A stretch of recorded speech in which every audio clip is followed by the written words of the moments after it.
Hi guys, welcome back sa ating panibagong video. So ngayon guys ay ipapakita ko naman sa inyo kung paano ba natin lalagyan ng ating JSave account sa CIMB Bank. So kung makikita nyo dito guys, bubuksan ko lang yung aking CIMB account.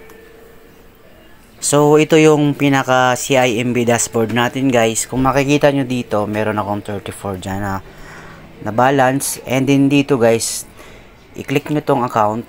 Kung makikita nyo dyan, and then open nyo lang yan. Kung makikita nyo dito, meron tayong tatlong account sa ating CIMB Bank. Meron tayong AppSave, FastPlus, tsaka yung JSave. So ngayon guys, ang lalagyan natin is yung JSave natin. So ang gagawin nyo lang guys, para malagyan nyo ang inyong JSave account dito sa CIMB Bank, is punta lang tayo sa ating GCash account or GCash wallet.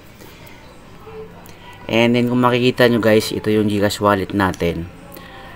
So makikita nyo dito, meron itong JSave na nakalagay. So i-click nyo lang yan.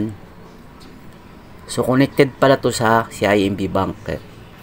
Kung makikita nyo dito, meron ditong option na bank kung saan natin siya i-connect ang ating JSave account.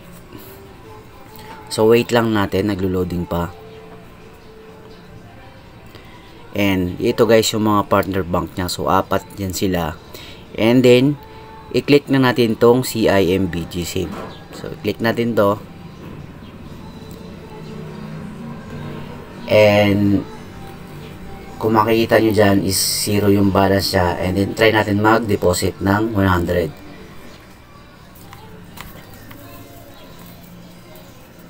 So dapat pag nag-deposit tayo ng 100 dito sa ating JSave sa GCash, mag-a-appear din yung 100 dun sa CIMB natin.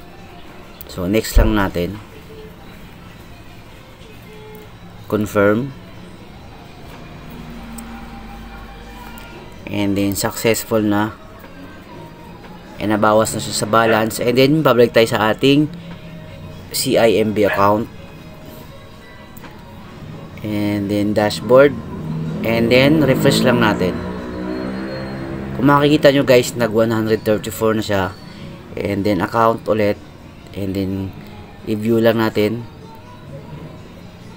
Kung makikita nyo guys, meron ng laman ang ating JSave account. So ganun pala yung purpose nun. Nakakonect siya dun sa JSave account sa GCash na connect sa CIMB Bank. So yun lang guys. So thank you for watching. Kung may mga comment kayo, mag-comment lang kayo sa section box. So thank you.